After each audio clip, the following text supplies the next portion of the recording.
BRICS formally announced the admission of Argentina, Iran, Saudi Arabia, Egypt, Ethiopia, and the United Arab Emirates. Tension has escalated in Zimbabwe after the SADC election observer mission issued a statement that pointed to elections in Zimbabwe not meeting the regional and international standards. Consumer inflation fell to 4.7% year-on-year in July, down from 5.4% in June.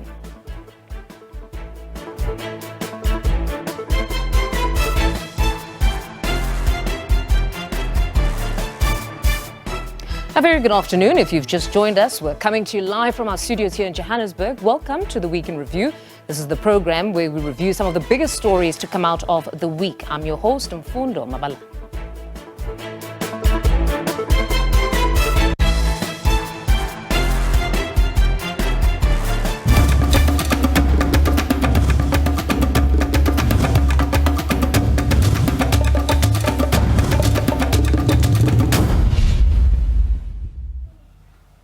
Now, more than 20 countries had shown interest in becoming members of BRICS. However, only 6 made the cut. Questions have been raised on the criteria used to admit Argentina, Egypt, Ethiopia, Iran, the United Arab Emirates, as well as Saudi Arabia to the family. Sophie Mukwena spoke to South African diplomat Anil Suklak, who was part of those discussions. The group sees the expansion as a move to change the world order, which it deems as outdated. However, not all countries who wanted to join BRICS got what they wanted. During the first phase of expansion, we had to look at the countries that we wanted to bring in, and we also had to look at regional representation.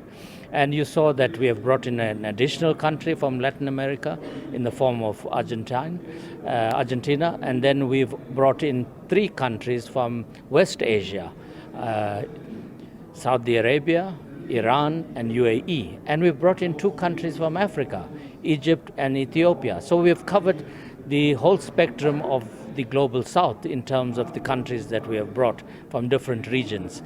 And this was done through consensus. All of the 5 countries had to be satisfied that these are the countries that we want collectively to bring in, because BRICS works on consensus. And we found consensus amongst all of us when these countries' names were put on the table. The group now includes countries who are role players in OPEC. I think it's good for the BRICS region. Already we had 2 very oil-rich, gas-rich countries in the configuration, Brazil and Russia are significant countries in terms of energy. Now you have these 3 countries that are also well endowed in terms of energy resources. It also further fortifies BRICS standing on the global stage in terms of being a group of countries that have substantial resources, including energy resources, in terms of the global economy, and I think this is significant. It also increases the weightage of BRICS as an entity collectively. It gives us greater influence in terms of global decision making, and I think it's also significant that key countries from the global north are now joining the BRICS family, and that strengthens all of us. And more importantly, it strengthens the voice of the global south on the international stage in terms of what we would like to see changed in championing our interest of the developing countries on the global front. However, the group will have to deal with the criticism that some of the proposed new members don't have a good human rights record. Human rights is cherished by all of us. I don't think you can isolate human rights to 1 or 2 countries, and especially countries of the global south.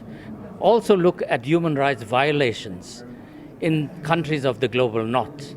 No one speaks about that. They're always pointing fingers to countries of the global south, to countries of Africa, that we are violating human rights.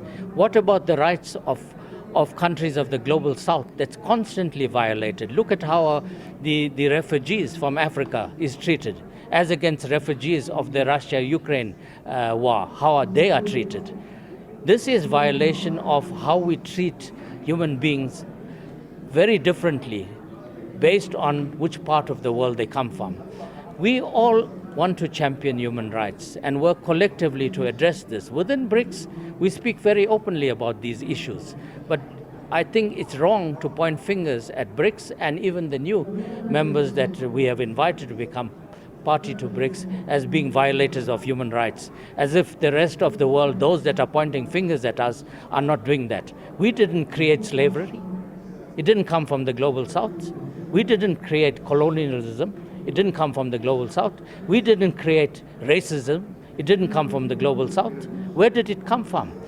These are the very countries pointing fingers at us, where they were the chief violators of human rights. Russia will host the BRICS summit next year. Sophie Mukwena, SABC News, Johannesburg.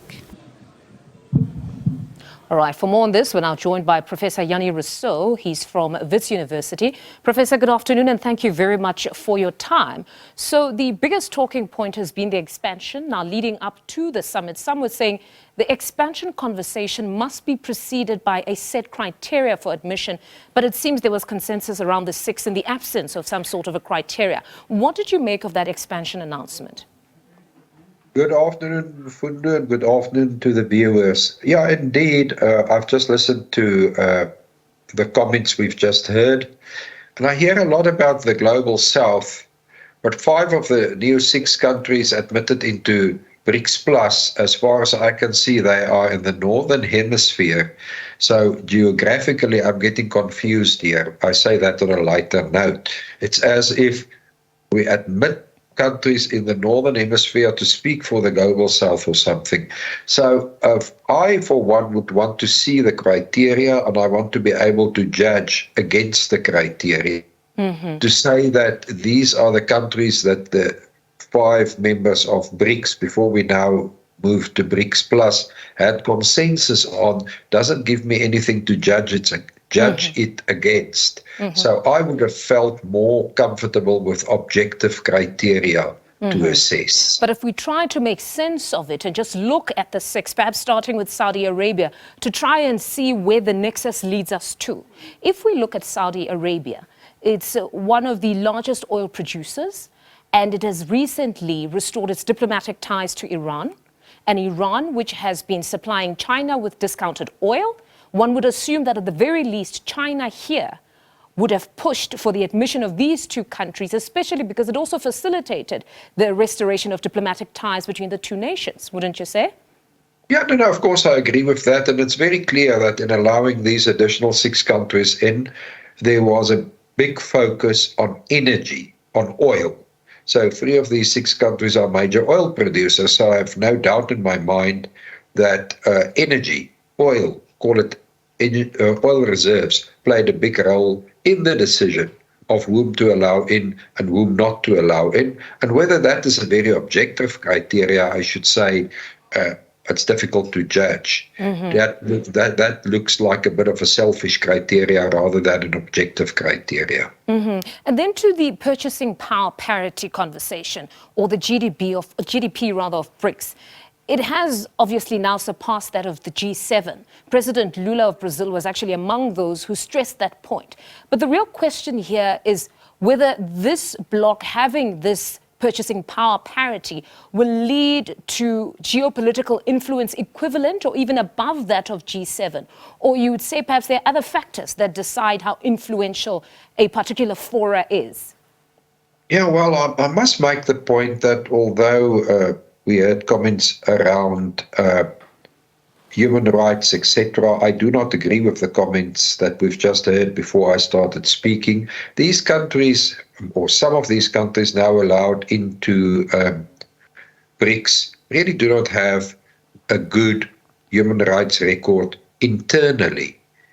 So we have to take cognizance of that. And then the other point we have to remember is that South Africa's role has now changed in BRICS because 2 more countries were allowed into BRICS Plus from Africa. So we, as South Africa previously was the only voice for Africa, suddenly there will also be Ethiopia and Egypt speaking for Africa. So in a sense, South Africa's role from BRICS, as we knew it before, to BRICS Plus that we now have, our role diminished. I should just hasten to add, of course, about South Africa's role that successfully hosting this BRICS summit was a major accomplishment for South Africa and something that we can really be proud of.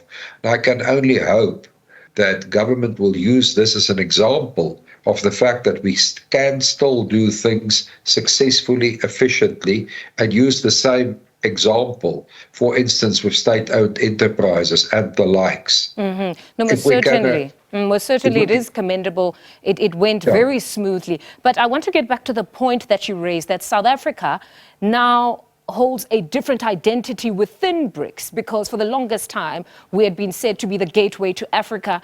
And you perfectly note that we now have two more countries, and Egypt being the second largest economy on the continent. So surely South Africa has to reposition its offering now that we're no longer just the gateway. We have other African countries on BRICS. Yeah, indeed. And previously, South Africa was the smallest economy in BRICS. In new BRICS Plus, South Africa will be the second smallest economy. So in that way, our role also diminished even further. Then I just want to make a remark about this idea about, I don't know whether we call it the BRICS currency or a different currency Yes, to yes. trade in, De-dollarization, etc. as some have called it. Yeah, I must start by saying to establish a regional currency or new currency bloc with many countries being part of it is a major operation, because you have to have fiscal policy convergence and monetary policy convergence of those economies before you can even start talking about the single currency. But what confuses me more is that as recently as July 2022, Dr. Naledi Pandor, the Minister of International Relations and Cooperation, seemingly expressed support for an African continental currency.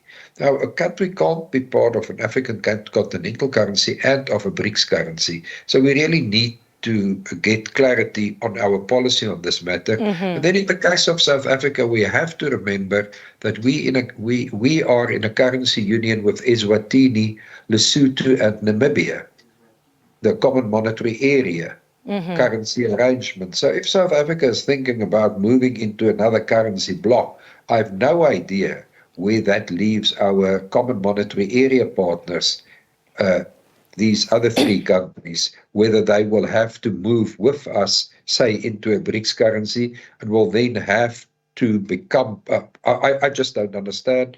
We really need an explanation from our government what the thinking around all these things are, what the thinking is around all these things moving forward, so that we can have an informed debate on these matters. I don't think you're alone just on the confusion thereof, because I listened to the finance minister on the last day of the summit. He actually went on to state that it's also impossible. So the question of a common currency or a BRICS currency, as it were, is something that is off the table according to him. Also, de-dollarization is off the table. You cannot do much at this point insofar as reserve currency is concerned, because the credibility that comes with the dollar is something that many spoke of, that you cannot just wish for a new reserve currency at this point. But he went on to speak about what they were looking at was more just trading in national currencies here, that there will be no BRICS currency, which would mean most of these particular countries having to surrender their own monetary policy, as you stated, that none of them would be willing. So in this instance, they're not willing to lose their autonomy. It would just merely be them as finance ministers looking at the mechanics of trading in their national currencies.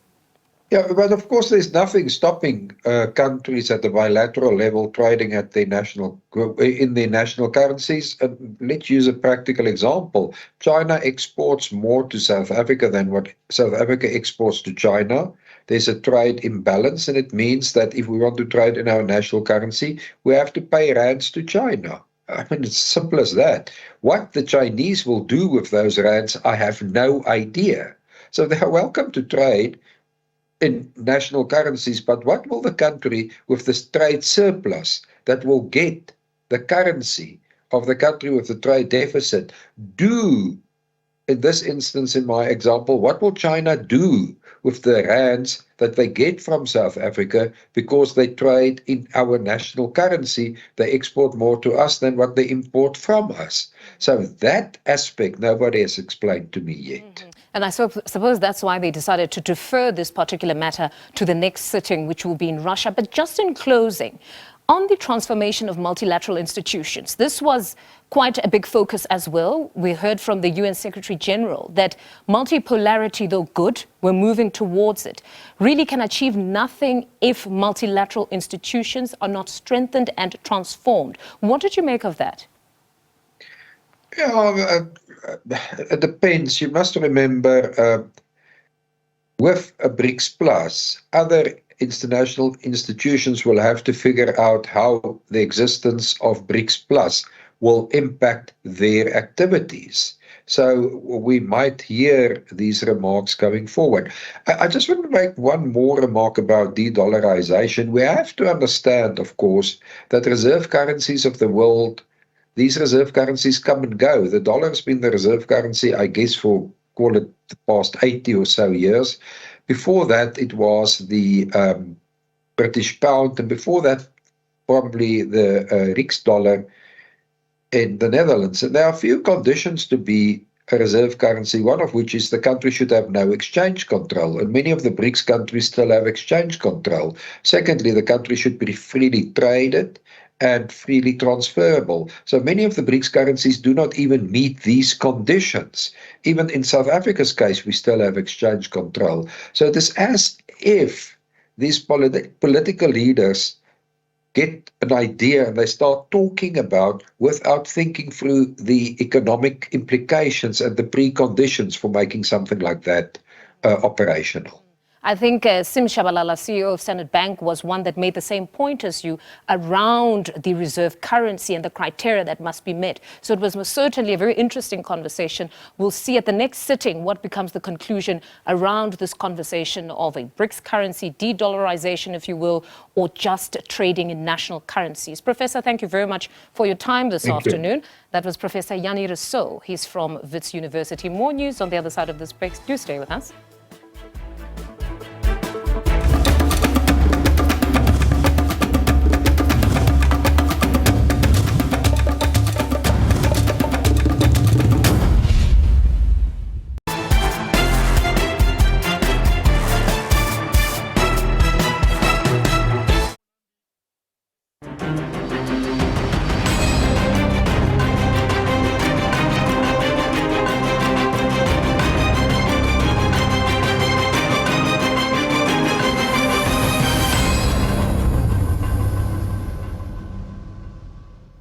Observer missions deployed in Zimbabwe have lashed out at the country's electoral body. Regional BRICS SADC says the Zimbabwean Electoral Commission's failure to deliver ballot papers on time dissuaded voters, especially in the capital Harare and Bulawayo. Due to the delays, some voters left without casting their votes, while others remained in the lengthy queues throughout the day and night. By 6 a.m. on the 24th of August 2023, some voters in these two provinces had still not voted. Consequently, these delays also had a knock-on effect as they dissuaded voters from voting in the first place. A scathing report by the regional bloc SADC Observer Mission as it accuses the Zimbabwean Electoral Commission of failing to adhere to the Constitution, Electoral Act and the SADC region electoral guidelines. As a result of the excessive delays in the opening of polling stations in Harare and Bulawayo provinces, at least 36% of the voting stations observed did not close at the scheduled closing of 19 hours, while some had not even opened by that time.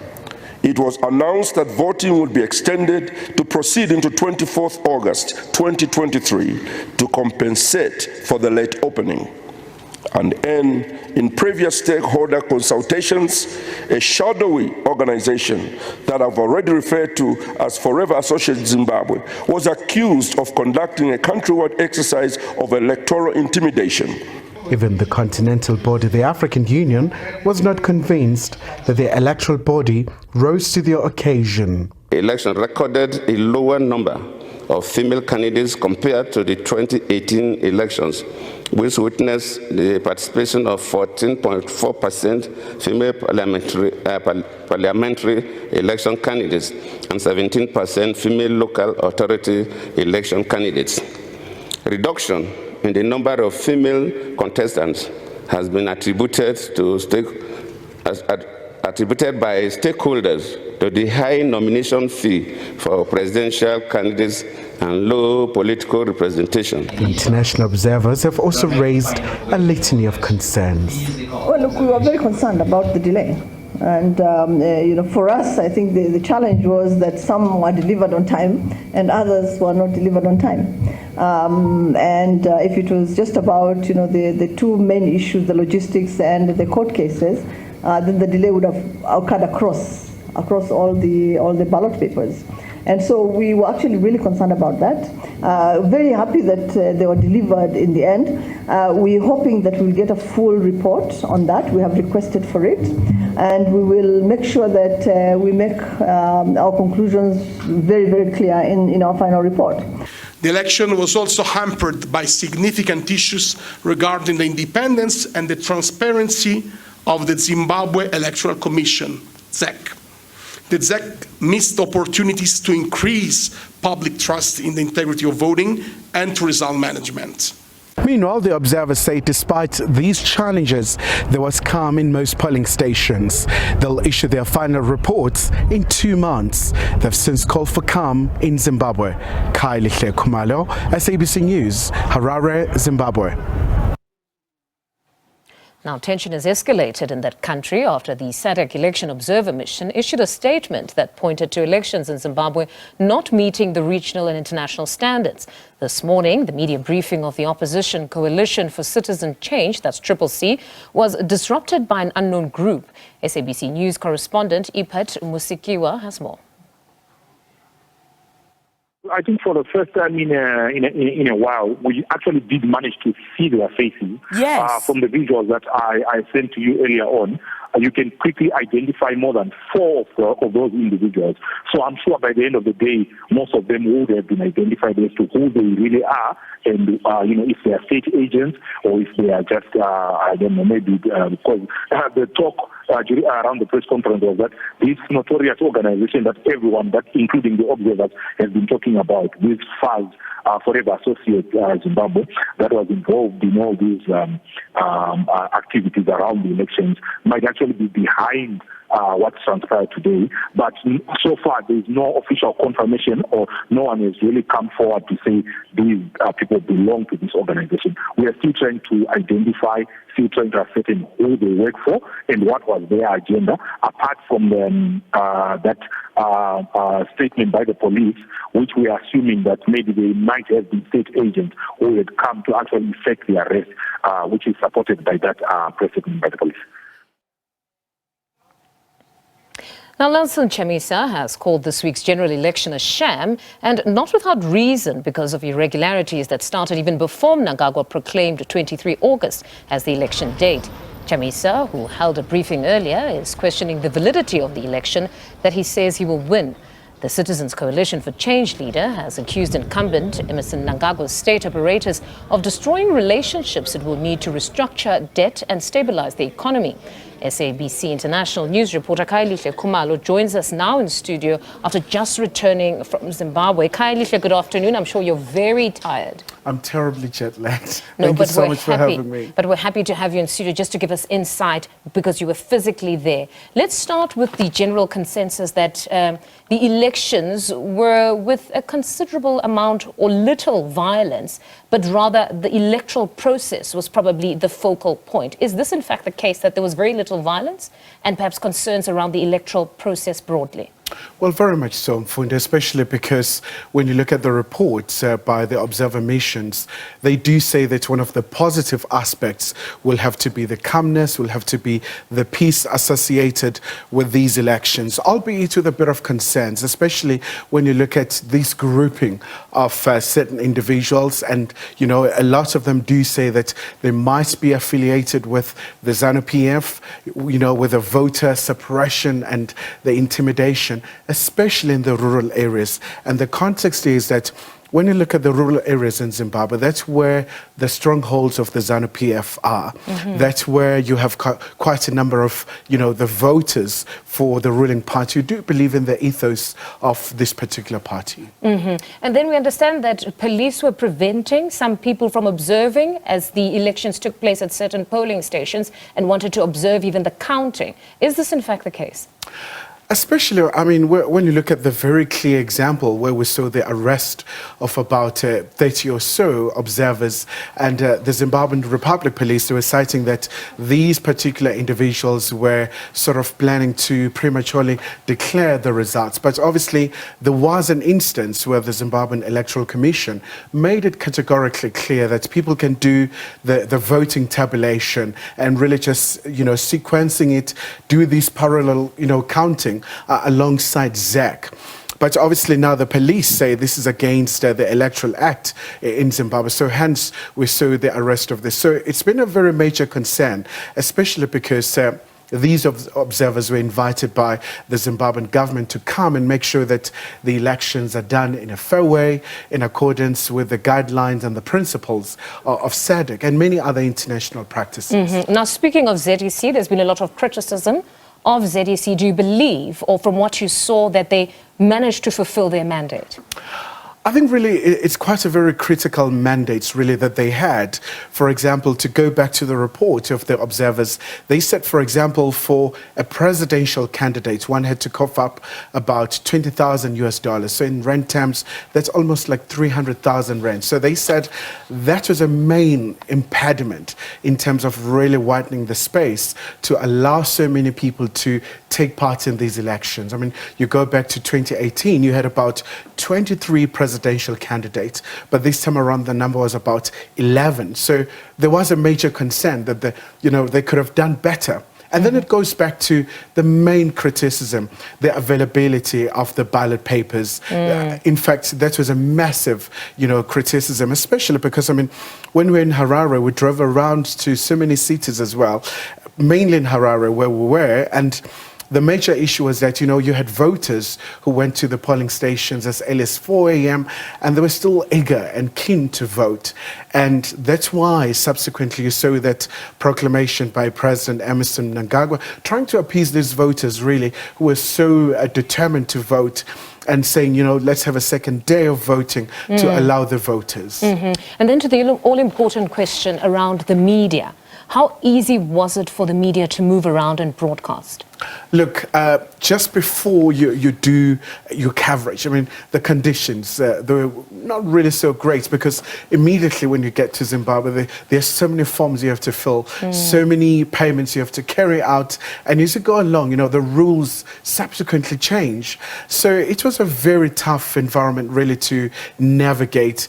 And, eventually we were able just to do our work. And obviously, we also got an opportunity to go to the Midlands and so many parts of Zimbabwe. And in fact, when the voting period actually happened, there was an opportunity where we had to doorstop President Mnangagwa. So one of the main messages really that he emphasized was the issue of peace, saying that it's absolutely important to avoid those scenes in 2018 where we saw the fatalities and where we saw former President Kgalema Motlanthe chairing that commission really that had to look at some of the weaknesses of the law enforcement agencies in Zimbabwe, but also trying to avoid the recurrence of the sins that we saw. And then to the observer mission, they're of the view that the elections do not meet the regional and international standards. What exactly were the concerns that they specifically observed or noted?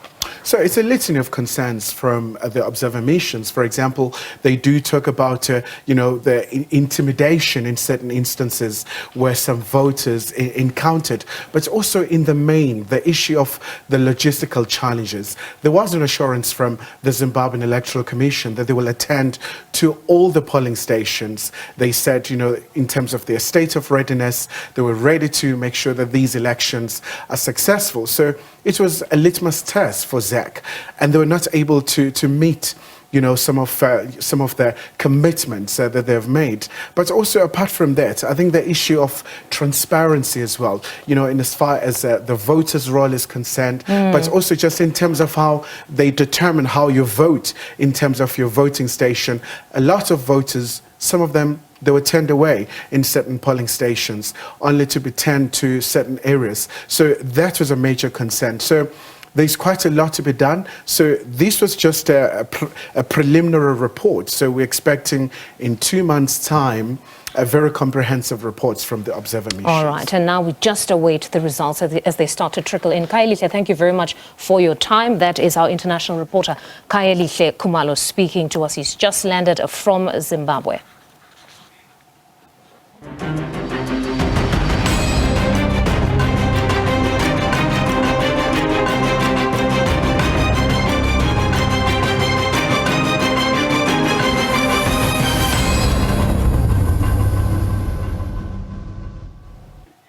All right, let's shift our focus to this story now. The process of searching for a new public protector is nearly over.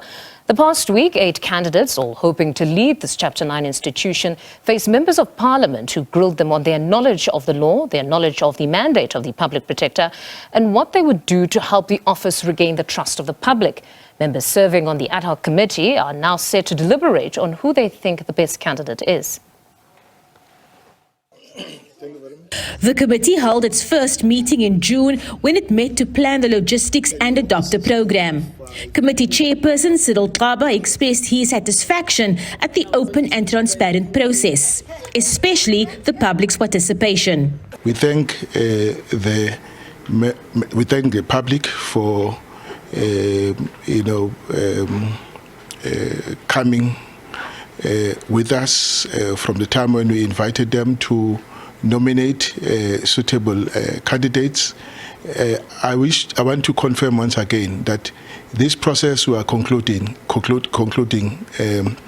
next week is derived from the public participation process. I mean, media, I should credit the media, number one, for public awareness and also informing the public on their rights when it comes to a matter like this. That we received so much interest is largely due to your contribution. Getting to this point involved input from the public, a security clearance and a vetting process, and then, of course, the much-anticipated interviews which saw the 8 candidates in the hot seat on Wednesday and Thursday. One of the questions put to candidates was how they would deal with the limited budget of this entity. There's also a lot of wastage in public service that we need to do. But secondly, we really need to work together much more effectively. So, for example, if government was cooperating, we'll probably reduce the caseload of public protector by half. There'll be less complaints about wrongdoing in government, and therefore we can use those resources elsewhere. But to come directly to your question, at this point in time, in terms of prioritizing of the public protector, we really need to hit corruption, maladministration very, very hard. It takes the soul out of our people. Political connections were also of interest to MPs. My political alignment of the past should not in any way influence my decisions today, as like it has been demonstrated that even currently the kind of work I do in the structures that I serve as outlined, there would obviously be different stakeholders coming from various political persuasions, but when it comes to that work, you don't look as to whether the student comes from EFF Student Command or ANC Youth League or DA students and so on. That doesn't feature at all. I'm not affiliated to any political party, so I don't have any fear that political parties would like to influence me. And even if people would like to do that, I think one of the values of the public protector in terms of being fit and proper is to be incorruptible. So I'm not afraid about that for myself. I cannot be bought, I cannot be threatened. I can only enforce what the Constitution prescribes to me as required. I can only follow what the law says. When I follow investigations or when I do my investigations, I do it without fear, favor or prejudice. I do it to the best of my ability and confident in my findings that they will always be justified by facts and the law and nothing else. I cannot succumb to any political pressure. I cannot succumb to any form of threat. I am capable, and my work record is a testament to that effect, that I believe that South Africa needs someone who's not connected to anything, because connected people don't sleep. Most MPs noted the reputational knock the Office of the Public Protector has recently taken. They were interested in the candidate's plan of action to turn the office around. Immediately, there must be an immediate, for me, a wellness intervention, a group intervention as well, to kind of like almost test, and see exactly where the staff are, If no one does that, no one will actually know, what is the emotional wellness of the staff in the Public Protector's office. For me, I think that's a very, very important thing. While this candidate gave her insights on the shortcomings at the office. Last day when I was nominated, that period, I went to so many young people and I asked them, do you know what is public protector? No. Do you know what is legal aid? Yes, it's in Maponya. They know legal aid. They know everything, but public protector, no one knows. Believe me, few people knows public protector. They were also questioned about their integrity and commitment to good governance. Former head of human resources at the National Intelligence Agency, Advocate Mubango Lukaimane, was probed about her time at the agency when the parallel principal agent network was operated there. Remember that the way that the intelligence services are structured, you've got overt operations and covert operations. The PEN project was not run as an overt operation. It was run as a covert operation. So once it goes and gets run as a covert operation, resources are allocated and you almost have a structure that is duplicated, that is a human resource function also in there. People that were required to ensure that oversight was done in there didn't do that. I don't get to see what happened in that covert side. Having some experience in this position, current acting public protector Advocate Koleka Kaleka explained the importance of having an independent office and a strong team. The public protector must ensure that there is necessary steps that are put in place to ensure that the work of the institution is shielded. There's independence, there's impartiality, and it is done so without any fear of favor. But investigations have to be done thoroughly. There has to be checks and balances investigations. You need to do your work with an open mind. But most importantly, it is to build a strong team that would even protect you when you are not looking, that would even be able to pick up the blind spots from you as a leader. Gaba says by close of business on Tuesday the 29th, a name would have been thrown into the ring. Abra Barbia, SABC News, Parliament. All right, now joining us for a discussion on the 8 candidates that have been interviewed is Elton Hart. He's from the Law Clinic Attorney at the University of Johannesburg. Elton, good afternoon. Thank you for joining us. Good afternoon and good afternoon to the viewers. No, it's a pleasure to have you with us. So the interviews have concluded. Perhaps let's start with the acting public protector, Advocate Koleka Kaleka. If we start with just what Glenys Breitenbach asked her, she asked as a start for her to tell us the 2 most important characteristics of a public protector. She went on to answer that it's judicial temperament as well as integrity. What did you make of that? No, for me, it's like, and if one looks at it, and I take it from the stance, she has been in that office for a very long time. if she could not answer that question to some degree, I would be worried. She is in that office, so I expect her to know that. Her answers looked like it was well-rounded, but obviously she has the head start of being in that office. So for me, integrity, you touched on. And judicial temperament. And judicial temperament is like, the integrity thing, now it speaks to that Palapala report that came out. And it featured quite prominently. And you say to me you've got integrity, then you make a final report, and the Reserve Bank did not yet give, was there a illegal or a prohibited transaction that took place with foreign currency coming into South Africa and out of South Africa, and you tell me like you have integrity, you were supposed to have the integrity to say, I cannot release a final report because that thing has not been concluded. That shows to me you've got backbone. But for me, if you can't do that, I'm worried. But then she went on, when quizzed about that, if there was indeed a transaction, she went on to state that theirs was not to look at whether the transaction was concluded or properly or sufficiently concluded. Theirs was to look at perhaps the element of paid work. That was the president actually working for the farm. And in that instance, that has also become something that has divided many, because there are those that said her interpretation was far too narrow, while others said, indeed, she had to follow the Constitution insofar as giving words in a statute their ordinary grammatical meaning. What do you make of that whole debate that's still raging on? Now, one would say they would interpret things if it suits them. If you look at the law, we talk about what we call business enterprise law. And we know that the president is the sole proprietor of Inyabatoni, the trust. Yes. The sole proprietor. So if he does something, that financial interest that he has, it makes that value of that company grow. So it's beneficial to him. So she took a narrow interpretation. If you say it's a company, there's a lot of shareholders, then you cannot say he was the sole beneficiary out of that.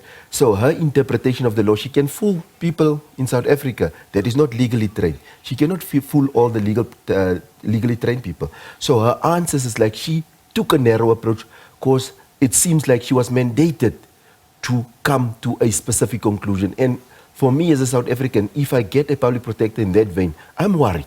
But it seems you guys as legal eagles yourselves are divided on this matter. But if we had to move to the other question she was asked around her tenure at the NPA under the leadership of Menzi Simelane, Glynis Breitenbach asked her of her support, and she confined herself to saying she was more supportive of his transformational agenda, nothing else. What did you make of that response? For me, she was sort of half window dressing her answers. She said she supported him on transformation. But we know why Simelane was charged, not to be a fit and proper person to hold office in the NPA. And you were still vocal about him being tackled by the bosses in the NPA. For me, that doesn't say that you are actually a person that will uphold the rule of law. You will do things that will favor you when it's needed. So for me, that's a no-no. I have nothing against the woman, but I'm saying we need somebody with a backbone that goes into that office, because you'll have to confront the people in the executive, you'll have to confront judges, you'll have to confront parliament people. You can't be somebody that is like going as the wind blows. And then let's look at the other candidate, Mumango Lukamani. She was asked around her tenure at State Security. She went on to state that she had no idea of the ghost workers within SSA. What did you make of that? No, and she sort of, Ms. Muvango did actually elaborate about the two types of operations. The covert and overt operations. Yeah, that is held away from normal people. But I'm also saying, I'm a little bit, but she, for me, and on a previous stand also at interviews, she looked like a solid candidate. And I looked at her CV and I can say, I think she's the one that I would put my money on to say that she would be a good person to hold that office, because she's not afraid to speak about it. She's not afraid to take a stance. And I mean, maybe sometimes taking a stance will also lead to you not being chosen as a leader in a specific institution. Proximity to political parties or political affiliations was also quite a focus. What are your views on just this? Because even with Ms. Kaleka, we heard that she is no longer a member for a decade now. What did you make, or what do you make of just the line of questioning around one's proximity to any political party? Your proximity to political parties sometimes can hinder the work that you are in. It can hinder your office that you hold. And the thing is, like Kaleka said, she did not know that Minister Gigaba or Malusi Gigaba, as he is now, had relationship. It was all over the media. You cannot tell me you don't have a television in home and say you didn't see something to probe him about, especially if you are a special advisor to the minister. It means that you sit in a special position, and she was trying to narrow it down to say, okay, in her line of duty, she was just supposed to advise him. I know how it works in business. You sit with the CEO, you talk about certain things, and you express your view on a certain thing that he has to take a decision on. Even if it's not you can sort of half sway him to say, listen, yeah, this is not good for our office. Please make sure that you do 1, 2, 3. And also the other candidates with their affiliation and close proximity to politicians. We know with politicians, there comes a price. We know with politicians, there comes a price. And if there's a close proximity, at some stage, your office might be needed for something for them to turn out favorably or not, they will call on your office. You will get that midnight call. Do we want to admit it or deny it? That's what it is. And then broadly speaking, did the parliamentarians acquit themselves well in just their line of questioning and overall conduct? Because some were of the view that they were, to a certain extent, particularly with Ms. Kaleka, a bit more firmer, if you will. No, I think the reason why they were firmer with her, because she was in that office as a deputy and now as an acting, when a lot of things went wrong in the Public Protector's office. So you cannot tell me, you sit there in that office and you sit in your corner and you look one way. You know of things is happening in the office, and you might say, I'm not the person that's in charge of that operation or investigation. You know of what's happening in that office. And by sitting idle as South Africans or as a person in a position of influence, you are also letting the South Africans down. So it's best for you to speak up and say, listen, yeah, I'm not happy with that, and let the people know that you are not happy with what's happening, and try and change the system from inside. Because I know they say infiltrate and then change from inside. She was already inside. Why did she not change? She was sitting in a corner, not doing anything. So for me, I'm tough to crack on that one. I want a person impartial, without fear, favor, that will even take on the president. If the president is misstepping tomorrow, you as the public protector, protecting the rights of South Africans, you take him on. Elton, thank you very much for your insights this afternoon. That's Elton Hart speaking to us following the conclusion of the public protector interviews. To this story now. The consumer inflation fell to 4.7% year-on-year in July. It's down from 5.4% in June. Stats SA data shows this would be the lowest level in 2 years. It was better than expected, with a Reuters poll predicting a fall to 5%. Inflation fell within the Reserve Bank's target of 3 to 6%. On a month-to-month basis, consumer inflation was at 0.9% in July, compared to 0.2% the previous month. Economists say there's been moderation in food prices, particularly meat prices. But the spike in fuel prices on the cards for September could take CPI back to 5.5%. There's also been lower than expected electricity price increases, which contributed to the lowering of the inflation rate. So the fall is more than what we expected. But it is important to note that from the experience of 2022, where we saw higher levels of, average prices, when you compare to that year, you generally get inflation falling. So positive base effect is what we call them. And that has been supporting, the pull in inflation in the opposite direction. I guess then we start to speak to the surprises on the data in the data that we received today. And food inflation, for example, was slightly lower than what we expected. Fuel was in deflation even on a month-on-month basis. Economists believe that the country has reached the peak as far as the interest rate hikes are concerned, and are optimistic that we are not likely to see another interest rate hike when the Monetary Policy Committee meets in September.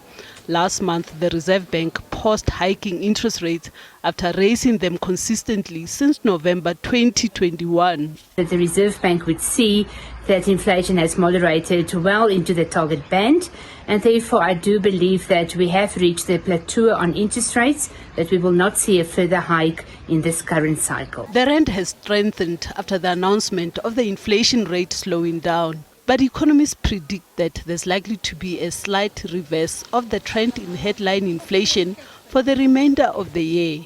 Naledi Matlapeng, SABC News, Johannesburg. All right, now joining us for more on this is Dr. Azra Faneli from the Economics Department of the University of Venda. Doctor, good afternoon. Thank you very much for your time. So your views on that drop to 4.7%, some are attributing it to a decrease in petrol and food prices. What are your views? My view on this issue of a decline in consumer prices is that seeing that there is a decrease in volatile price like food and transport, as it was mentioned that it was the main driver. So the possibility is that we may say that the Reserve Bank may not want to hike the interest rate again, meaning that it will remain steady even when they make their next announcement. Mm-hmm. So could it be an indication, though, of further drops? We may say that this is a good indication that the consumer price will continue to drop, but unfortunately, there is the problem that we are expecting that there may be a problem of climate change that may pose risk to the changes that may occur. So unless that risk may not occur, so we expect that we will continue to see a steady change in the consumer price for the rest of the year. Mm-hmm. And you were saying that your predictions are that also we will see no interest rate increases beyond this. Yes. All right. Doctor, thank you very much for your time this afternoon. That is Dr. Nemushunga speaking to us. She's from the University of Venda. To this story now, former COPE spokesperson Dennis Bloem has given the reasons for leaving the party he helped to form when he left the ANC back in 2008. He was addressing the media in Kempton Park, east of Johannesburg this morning. After working with his lifelong friend, Musua Lekota, for 15 years, Bloem says their relationship is irreparably broken down. He says Lekota's undermining of the executive decisions and that COPE was registered as a company was some of the reasons he left.